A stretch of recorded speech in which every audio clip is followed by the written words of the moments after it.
আমি এখন আছি ধানমন্ডি 27 জয়িতা বিল্ডিং এর যে পাশে একটা মেলা হচ্ছে, সেই মেলায় উদ্যমী নারী 2025 এখানে মেলা আয়োজন করেছে। সেই মেলা থেকে আমি সেখানে বসি সরাসরি আপনাদের নিয়ে আসছি। এখানে অনেক নারী আছে, তাদের যে তৃণমূল থেকে উঠে আসা যে গল্পগুলো, সেই গল্পগুলো এখন আপনারা দেখতে পারবেন।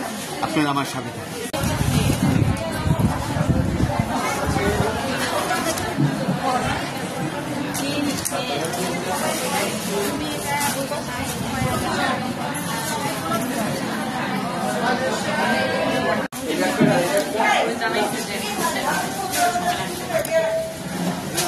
আসসালামু আলাইকুম।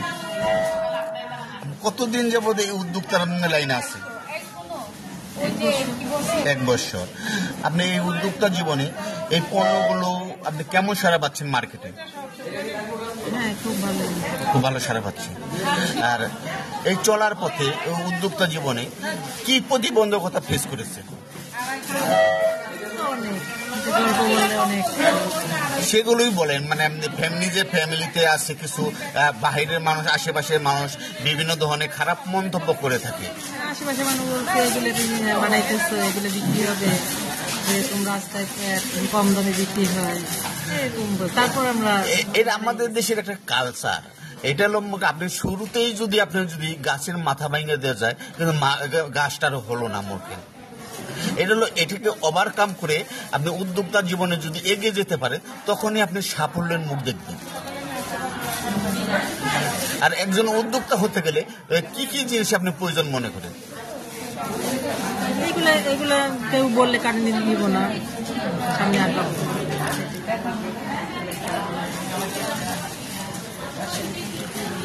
আপা সাধারণত বিভিন্ন যে হোমমেডের যে অর্নামেন্টসগুলো নিজের হাতে তৈরি করে থাকে, সেই অর্নামেন্টসগুলোই আপনাদের আমি দেখাচ্ছি।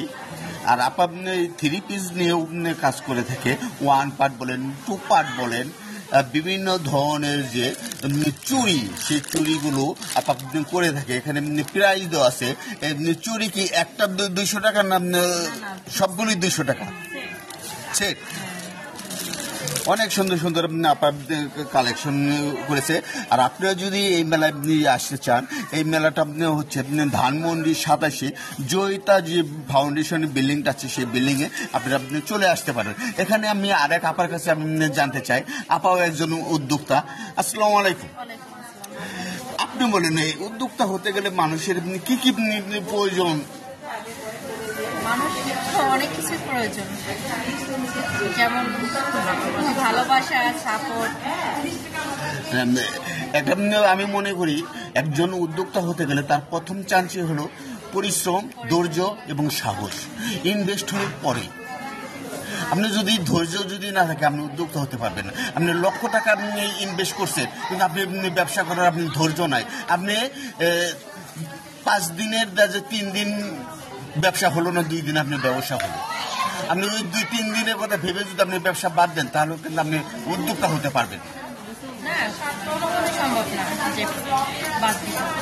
আর আমাদের সমাজে যে নেগেটিভ যে কমেন্টগুলো করে থাকে, এগুলো ওভারকাম করেই একজন নারীকে এগিয়ে আসতে হয়। আর এটার জন্য আপনার শিক্ষিত নারী হিসেবে আপনার করণীয়টা কি?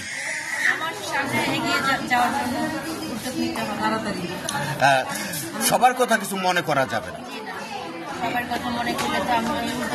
আর নিজের ফ্যামিলির কাছ থেকে কেমন ধরনের সাপোর্ট পাচ্ছে? আসলে কি এটাই সবচেয়ে বড় সৌভাগ্যবান, যারা নিজের পরিবার থেকে, নিজের হাজবেন্ডের কাছ থেকে, নিজের সন্তানের কাছ থেকে যারা এই প্ল্যাটফর্মে যারা সাপোর্ট পায়, তারাই একমাত্র এগিয়ে যেতে পারে। ঠিক আছে, আপনি ভালো থাকবেন। কথা বলে ভালো লাগলো। এগিয়ে যান, দোয়া রইল।